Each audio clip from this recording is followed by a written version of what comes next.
Okay, YouTubers, so obviously got the engine out, and I found a couple of things that aren't in its favour. Bores, well, they're not too bad, decent hone with the dunny brush, it'll do them good. They'll come up alright, not too bad. Now, exhibit number 1. That's bearing, well that was a bearing I should say, off what cylinder is that one? 2. Cylinder number 2. And that's not just one shell. If I just peel them apart, I have to be very careful not to cut myself.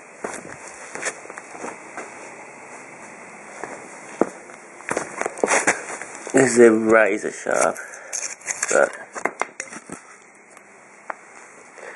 that's one is absolutely paper thin. And that's 2. So that one's got 2 holes. So that makes it, I don't know. Anyway, they're both. I think that one should be the bottom. That one's the top. But you know, I could break that if I pressed hard enough, but I'm not going to. Crank's pretty bad. Pretty bad actually.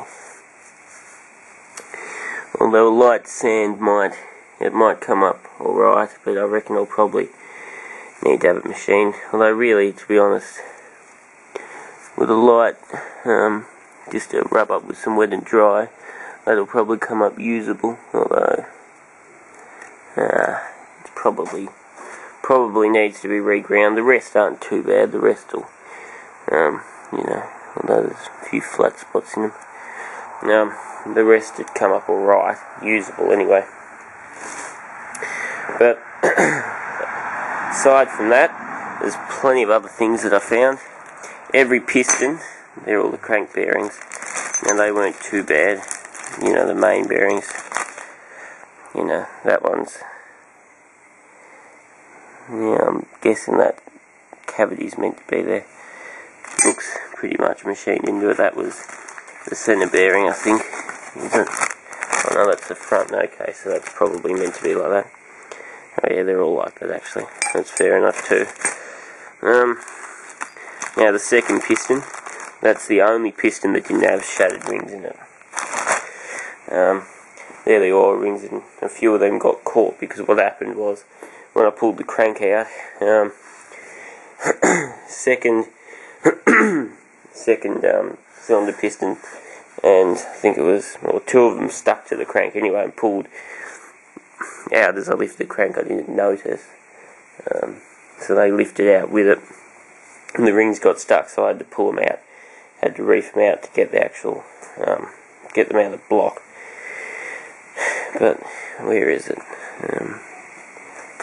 Cylinder number 4 piston, which will be one of these 2. That's 4.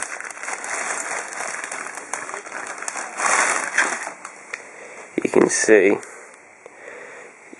has a huge crack, a pretty big chunk missing.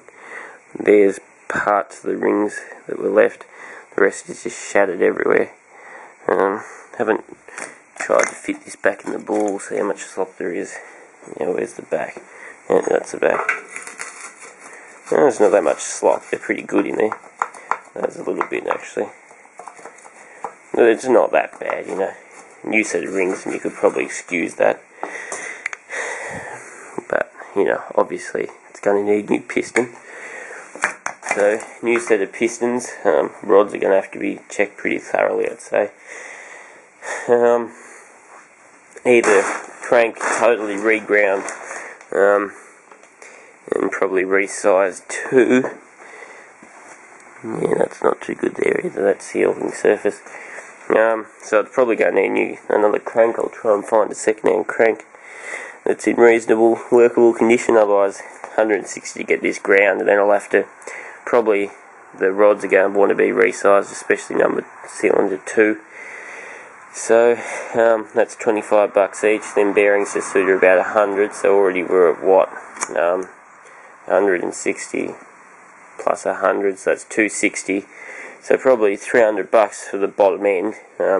Then pistons and rings on top of that.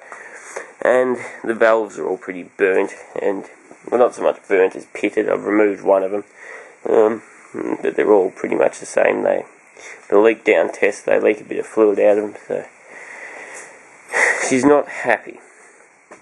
The block's pretty good though. The block's reusable, so I'm going to have to look into it. Might, with a bit of luck, be able to find a cheap crank. Then I can get or a cheap crank, a cheap set of rods. Then I'll just get probably pistons as well. Probably buy pistons new though. New set of pistons and rings, probably looking at 150, 160. I think I saw some for. So it's all going to add up. Either that or you can buy a full rebuild kit from the States. But it doesn't include crank, but everything else that I'd need for, I think it was about $350 or so. But yeah, that's not happy. Needs to be reground. Although there's not that much deep pitting on it, to be honest. It's just more where the bearings are sort of glazed it up with gunk.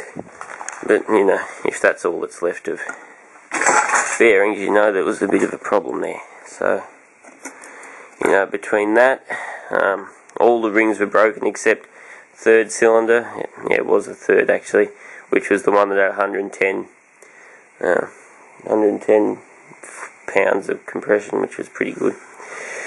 The worst was fourth with the cracked piston. That was at 40 pounds. So how this thing was running is beyond me, but it must have just been very low in compression, still running. But then finally it spun these bearings, and that was the end of it. That was the straw that broke the camel's back, because really there's too much other shit in this engine. For this much to actually have happened. Like those pistons, especially looking at that piston, that has to have been broken for quite a while. All those rings have been broken for years, I'd say, by the look of them, because they're all pretty chewed up. So it's probably been, and then the valve's no good either, so it's probably been either overheated pretty catastrophically, and the previous owner didn't know or didn't notice, or it's just, bit by bit wore away to destruction. It's only done 320,000 to do this much damage is fairly, for a Toyota engine. So, yeah, I'm probably looking for another engine.